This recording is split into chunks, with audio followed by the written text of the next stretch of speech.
दोस्तों, आज हम इस वीडियो में जानेंगे वो कौन से स्टेप्स हैं जिनसे आप एक वेब डेवलपर बन सकते हैं। तो चलिए फिर शुरुआत करते हैं इस वीडियो को। अगर आप एक स्टूडेंट हैं जो कि अपना करियर इस फील्ड में बनाना चाहते हैं या फिर आप एक नई प्रोफेशनल जर्नी में जुड़ना चाहते हैं तो वेब डेवलपर बिना किसी अनुभव के आसानी से बना जा सकता है।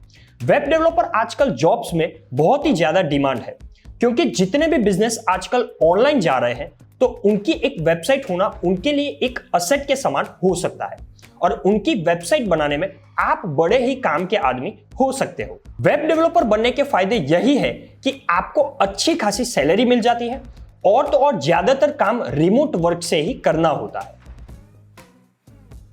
सबसे पहले वेब डेवलपर बनने के लिए आपको कोई भी एक प्रोग्रामिंग लैंग्वेजेस को सीखना पड़ेगा। आप शुरुआत HTML, CSS और जावास्क्रिप्ट से कर सकते हैं। सिर्फ ये तीन ही क्यों? क्योंकि ज्यादातर वेब डेवलपमेंट के फंक्शंस को ये कवर कर लेते हैं। HTML वेब पेज के कंटेंट का स्ट्रक्चर बताता है, जैसे कि सेक्शन क्रिएट करना, हेडिंग या फिर बॉडी टेक्स्ट। CSS वेबसाइट दर्शकों को कैसी दिखेगी इसके लिए इस्तेमाल किया जाता है, जैसे कि वेब पेज का बैकग्राउंड कलर चेंज करना या फिर कोई और विजुअल एलिमेंट्स को चेंज करना। और जावास्क्रिप्ट डेवलपर्स को इंटरैक्टिव एलिमेंट्स बनाने में मदद रूप होता है, जैसे कि कैरोजर या फिर इमेज स्लाइड शो। लेकिन रुकिए, क्या ये सब सीखने से हम एक वेब डेवलपर बन सकते हैं, वो भी किसी डिग्री के बिना? इसका जवाब है हाँ, आप बिल्कुल बन सकते हैं। ऐसे कई सारे प्लेटफॉर्म्स हैं जहां पर बूट कैंप्स, ऑनलाइन कोर्सेज या फिर सर्टिफिकेशन प्रोग्राम्स होते हैं, जैसे कि यूडेमी और गूगल। अगर आप अभी भी ये विचार कर रहे हैं कि अपने वेब डेवलपर करियर में इन्वेस्ट करें या नहीं, तो आप फ्री कोड कैंप जैसे ऑर्गेनाइजेशन से फ्री क्लासेस भी ले सकते हैं। स्टैक ओवरफ्लो जैसे प्रोग्रामर फोरम से जुड़ना भी एक अच्छी बात हो सकती है। ना ही सिर्फ आपको फ्री रिसोर्सेस मिलेंगे बल्कि डेवलपर्स की मदद भी आपको वहां पर मिलेगी। कोर्स करना और सर्टिफिकेट लेना ये सिर्फ एक शुरुआत है। कई सारे खुद से पढ़े हुए डेवलपर्स ये अप्रोच को फॉलो करते हैं, जहां पर वो एक कोर्स लेते हैं, जैसे कि लैंडिंग पेज कैसे बनाना। उस कोर्स को खत्म करने के बाद वो अपने आप से लैंडिंग पेज बनाते हैं, लेकिन उस कोर्स के गाइडेंस के लिए बिना। लेकिन इसमें अगर वो कुछ चीजें भूल जाते हैं या फिर उनके हिसाब से लैंडिंग पेज नहीं बनता है तो वो उसके लिए सॉल्यूशन ढूंढते हैं गूगल, स्टैक ओवरफ्लो या फिर यूट्यूब के ट्यूटोरियल्स को देख के। ये फॉर्मूला से आप वेब डेवलपमेंट की प्रोसेस आसानी से समझ पाएंगे, क्योंकि जैसे जैसे आप अपने हिसाब से कोडिंग करते जाएंगे वैसे ही आपको अच्छे से और बेहतर तरीके से सीखने को भी मिलेगा। अगर आपने ये तय कर ही लिया है कि आपको वेब डेवलपमेंट में ही आगे बढ़ना है तो मैं आपको पेड ट्रेनिंग प्रोग्राम्स में ज्वाइन होने की सलाह देता हूं। डिपेंड करता है कि आपको किस तरह का वेब डेवलपर बनना है। कंप्यूटर साइंस या फिर प्रोग्रामिंग में एक बैचलर्स डिग्री होना एक अच्छी बात हो सकती है, क्योंकि आपको वहां और भी कई ज्यादा बेहतर नॉलेज मिलता है और इसका फायदा आपको जॉब लेने के टाइम भी हो सकता है। अगर आप वेब डेवलपमेंट में रुचि रखते हैं लेकिन आपको यह लगता है कि कोडिंग मेरे काम का नहीं है, तो आप वेब डिजाइन में अपना करियर बना सकते हैं। आप वहां पर वेब डिजाइन कैसे बनती है वो सीखेंगे और तो और यूजर इंटरफेस और यूजर एक्सपीरियंस भी। लेकिन फिर भी अगर आपको थोड़ी बहुत कोडिंग आती होगी तो आपको वेब डिजाइन में भी मदद हो सकती है। प्रोग्रामिंग लैंग्वेजेस सीखते सीखते ये भी डिसाइड करके कौन से वेब डेवलपमेंट में आपको आगे बढ़ना है डिपेंड करता है आपके काबिलियत और बुद्धि पर। तीन तरह के एरियाज ऑफ एक्सपर्टीज होते हैं: फ्रंट एंड, बैक एंड और full stack developer. Front end developer की जवाबदारी यूजर एक्सपीरियंस और यूजर इंटरफेस की होती है। इसका मतलब ये कि आपके ऊपर होता है कि साइट अच्छी लगनी चाहिए, यूजर फ्रेंडली होनी चाहिए और तो और एक एक विजुअल एलिमेंट के फंक्शंस काम करते होने चाहिए। ज्यादातर front end developers web designer या UI UX डिजाइनर के साथ ही काम करते हैं। डिजाइनर आपको डिजाइन देते हैं और आप उसको रियलिटी यानी वेबसाइट के रूप में बना के देते हैं। फ्रंट एंड डेवलपर बनने के लिए आपको ग्राफिक डिजाइन का नॉलेज होना चाहिए, यूजर बिहेवियर का थोड़ा बहुत ज्ञान होना चाहिए और HTML, CSS और जावास्क्रिप्ट का पूरा नॉलेज होना चाहिए। यह भी अच्छा होगा अगर आप फ्रेमवर्क्स और लाइब्रेरी जैसे कि React.js या फिर jQuery को भी सीखें। अगली एक्सपर्टीज का नाम है बैकएंड डेवलपर। बैकएंड डेवलपर का काम होता है वेबसाइट के लिए कोडिंग लिखना, डेटाबेस को मैनेज करना और सर्वर साइट की एक्टिविटीज को देखना। आप उस साइड आते हो जहां यूजर्स को आप नहीं दिखते हैं, माने आप बैकएंड पर काम करते हो और ये सुनिश्चित करते हो कि वेबसाइट के सारे फंक्शंस अच्छे से चल रहे हैं और उसकी परफॉर्मेंस और भी ज्यादा बेहतर हो। बैकएंड डेवलपर बनने के लिए आपको सर्वर साइड कोडिंग का नॉलेज होना जरूरी है, जैसे कि PHP, पाइथन और Node.js प्लस बैकएंड फ्रेमवर्क्स भी जैसे कि लारावेल और कोड इग्निटर। यह भी जरूरी है कि आपके पास क्रिटिकल थिंकिंग और लॉजिक वाली स्किल्स हो जिससे आप आसानी से कोड कर सके। और अंत में आते हैं फुल स्टैक डेवलपर्स, जिनके पास ये दोनों फ्रंट एंड और बैक एंड डेवलपर्स का पूरा नॉलेज है। वो सारी चीजें हैंडल कर सकते हैं, जैसे कि वेब डेवलपमेंट, वेबसाइट बनाना या फिर वेबसाइट के किसी भी भाग को ठीक करना। सभी चीजों में ये डेवलपर्स माहिर होते हैं। आप इन तीनों में से सबसे पहले या तो फ्रंट एंड या फिर बैक एंड को अच्छे से सीख सकते हैं और फिर धीरे धीरे अपने लर्निंग्स को आगे बढ़ाएं और फिर दोनों फील्ड को सीख के एक अच्छा सा फुल स्टैक डेवलपर बन सकते हैं। प्रोग्रामिंग लैंग्वेजेस और दूसरे टेक्निकल नॉलेज के अलावा भी आप कई ऐसे स्किल्स को सीख सकते हैं, जैसे कि वर्जन कंट्रोल, SEO और UX राइटिंग, जो कि आपको वेब डेवलपमेंट में बेटर रिजल्ट्स देने में मदद रूप हो सकता है। सोर्स कोड में किसी भी चेंजेस को ट्रैक करने के लिए डेवलपर्स को वर्जन कंट्रोल सिस्टम या फिर सोर्स कंट्रोल मदद करता है। ये डेवलपर्स को फ्लेक्सिबल तरीके से काम करने में मदद करता है, क्योंकि वो कभी भी और कोई भी फाइल पर काम कर सकते हैं। वर्जन कंट्रोल सिस्टम में सबसे ज्यादा पॉपुलर है गिट। और अगर आपको पता है कि गिट को हैंडल कैसे करते हैं, जैसे कि गिट हब में कमिटिंग कोड और गिट कमांड को एग्जीक्यूट करना, तो ये आपको जॉब मार्केट में मदद हो सकता है।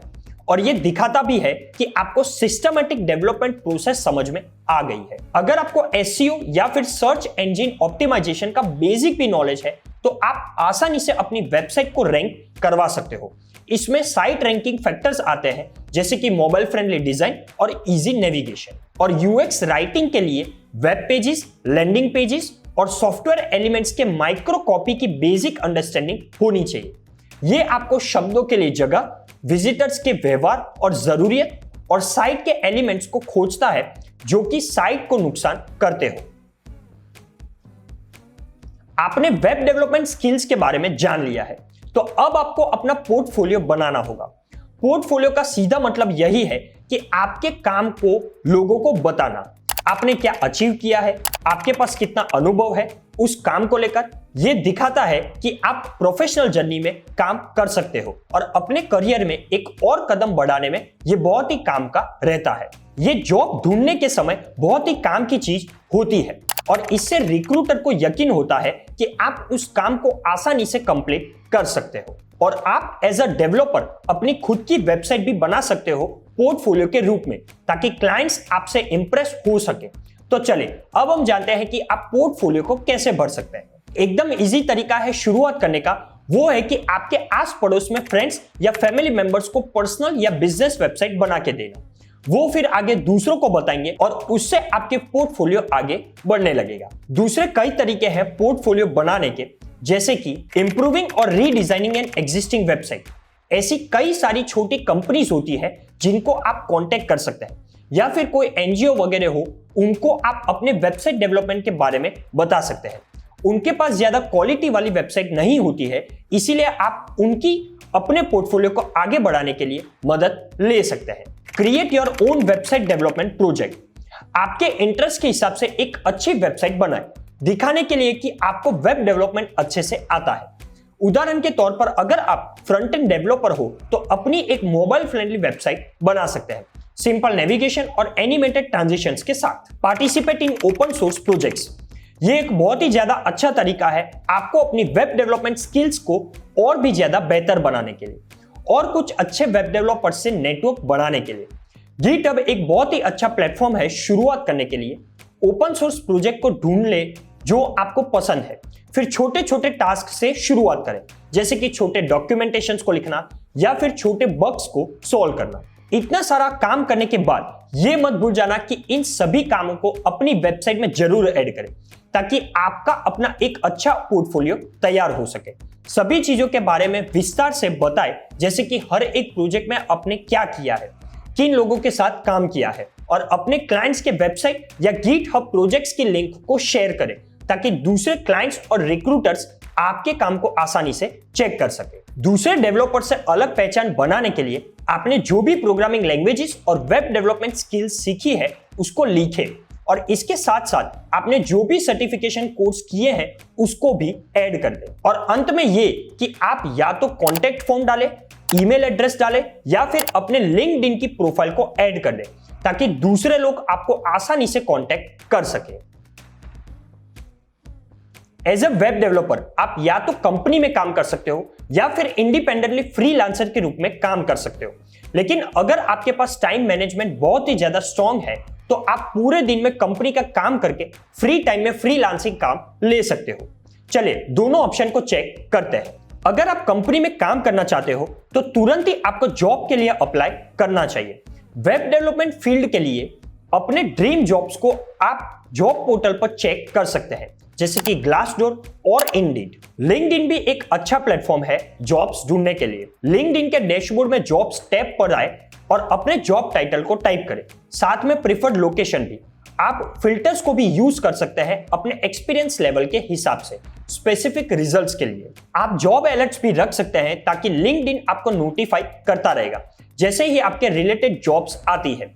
और एक खास चीज ये कि आपको अपना लिंक्डइन प्रोफाइल एकदम अप टू डेट रखना है और hashtag open to work badge को यूज करें ताकि दूसरे लोगों को पता चले कि आप जॉब ढूंढ रहे हो। इसके अलावा आप वेब डेवलपर कम्युनिटीज को भी ज्वाइन कर सकते हो जैसे कि webdeveloper.com और डिजाइनर हैंगआउट, जहां पर आप अपने नेटवर्क को और बना सकते हो जिससे आपको और भी कई सारी जॉब अपॉर्चुनिटीज मिल सकती है। लेकिन जब भी आप जॉब सर्च करते हो तो स्कैम्स को भी जरूर ध्यान रखें। एम्प्लॉयमेंट स्कैम्स कॉमन है आजकल जॉब पोर्टल्स पर। एक बार क्रॉस वेरिफिकेशन कर ले अपनी जॉब को कंपनी की ऑफिशियल वेबसाइट के साथ कि वो जॉब सही है या नहीं। ध्यान रखें, अगर जॉब पोस्टिंग वाले आपको बिना मतलब के हाई सैलरी देने को तैयार है, अनप्रोफेशनल डिजाइन को यूज कर रहे हैं और जॉब पर्सनल ईमेल से शेयर कर रहे हैं ना कि बिजनेस ईमेल से, तो आपको समझ जाना है कि यह फ्रॉड हो सकता है और ऐसी कोई जॉब आपके लिए नहीं है। और एक बात का जरूर ध्यान रखें कि अगर आप कोई भी आपको एडवांस में पेमेंट देने की बात कर रहा है या फिर सिर्फ एप्लीकेशन फिलअप करने के लिए, तो बिल्कुल आंख बंद करके मना कर दे क्योंकि ये सीधा सीधा फ्रॉड है। और अंत में एक चीज कहना चाहूंगा कि आप बहुत ज्यादा लंबे वक्त के लिए न रुके कि चलो पूरा अच्छे से सीख लेते हैं और फिर अप्लाई करेंगे। ऐसा बिल्कुल नहीं है। वेब डेवलपमेंट प्रोसेस अनुभव से ही आगे बढ़ाई जा सकती है, तो जल्दी से अप्लाई करें और अपनी जॉब को सिक्योर करें। अगर आपने ठान लिया है कि आपको फ्रीलांसर बनना है तो आप स्मॉल वेब डेवलपमेंट प्रोजेक्ट्स के लिए फ्रीलांस मार्केट प्लेसेस जैसे कि फाइवर वगैरह को चेक कर सकते हैं या फिर आप फ्रीलांस डेवलपर के प्लेटफॉर्म के साथ जुड़ सकते हैं जैसे कि कोडेबल या फिर अपस्टेक। हालांकि फाइवर में आपको हर तरह के जॉब्स मिल जाते हैं जबकि ये दोनों सिर्फ वेब डेवलपमेंट पे फोकस करते हैं। लेकिन आपको फ्रीलांस वेब डेवलपर बनना है तो आपको एक पूरा बिजनेस प्लान क्रिएट करना होगा। प्लान ऐसा जिसमें सारे खर्चे से लेकर हर तरह के ऑपरेशनल पहलुओं को देखना, जो कि आपको अपने टारगेट इनकम और प्रोफेशनल गोल्स में आगे बढ़ने में मददरूप होगा। अपने काम के प्राइस को सेट करने के लिए अपनी लेवल ऑफ एक्सपर्टीज को पहचानें, पिछले कामों का अनुभव देखें, लोकेशन को चेक करें और प्रोजेक्ट कितना लंबा था या छोटा था वो चेक करें। आप टाइम के हिसाब से अपनी प्राइस को सेट कर सकते हैं, अवरली बेसिस पे, डेली रेट्स पे या फिर प्रोजेक्ट बेस पे, किसी को भी आप चुन सकते हैं। अगर आप श्योर नहीं है कि प्राइस को सही रखा है या नहीं तो आप बिल्कुल दूसरे वेब डेवलपर्स या फिर फ्रीलांसर को पूछ सकते हैं और उनके गाइडेंस को भी ले सकते हैं। और अंत में अगर आप फ्रीलांसर बनना चाहते हो तो मैं आपको सही सलाह दूंगा कि आप अपना एक अलग से बैंक अकाउंट खुलवाएं जो कि सिर्फ फ्रीलांस बिजनेस के लिए ही हो। इससे आप आसानी से अपने टैक्सेस, रेवेन्यू और एक्सपेंसेस को गिन पाएंगे। चलिए, मैंने यहां पर 5 तरीके बताए हैं जिनसे आप अपना करियर वेब डेवलपमेंट में शुरुआत कर सकते हैं। पहला ये कि आपको प्रोग्रामिंग लैंग्वेजेस सीखनी होगी। दूसरा ये कि स्पेशलाइजेशन को चुनना होगा। तीसरा ये कि प्रोग्रामिंग लैंग्वेजेस के साथ साथ एक एडिशनल रिलेवेंट स्किल भी सीखनी होगी। चौथा ये कि उसमें एक्सपर्ट बने और पोर्टफोलियो तैयार करें। पांचवा ये कि क्या आपको वेब डेवलपर बन के कंपनी में काम करना है या फिर फ्रीलांसर के रूप में काम करना है, ये डिसाइड कर लें। और अंत में ये कि अगर आप ये सोचते हो कि वेब डेवलपर बनने में कितना समय लग सकता है तो इसका सीधा जवाब है कि वो पूरा आप पे डिपेंड करता है कि आप कितना वक्त उस चीज को देते हो। क्योंकि वही चीज अगर आप कॉलेज में पढ़ते हो तो हो सकता है कि 3 साल लगे, लेकिन अगर वही आप कोई एक ऑनलाइन कोर्स लेते हो जो कि 6 महीने का है, वो भी पूरा प्रैक्टिकल, तो हो सकता है कि आप 6 महीने के बाद ही एक्सपर्ट बन जाओ। तो ये चीज को सोच के ही फिर आगे बढ़े। तो दोस्तों, आज आपने जाना कि 5 ऐसे तरीके जिनसे हम वेब डेवलपर बन सकते हैं। तो चलिए, अगर आपने ये पूरा वीडियो देख लेने के बाद भी चैनल को सब्सक्राइब नहीं किया है तो चैनल को सब्सक्राइब करके बेल आइकन जरूर दबाएं और लाइक करके हमारा उत्साह जरूर बढ़ाएं। आपके विचार हम कमेंट सेक्शन में स्वागत करते हैं। और हाँ, जब भी आप hostinger.in पर आकर हमारे किसी भी प्लान को खरीदते हैं तो याद रहे, हमारा कूपन कोड HI10 को इस्तेमाल करना न भूलें ताकि आपको अपनी खरीद पर 10% डिस्काउंट मिल पाए। आज के वीडियो में इतना ही दोस्तों, हम मिलेंगे अगले वीडियो में। नमस्कार।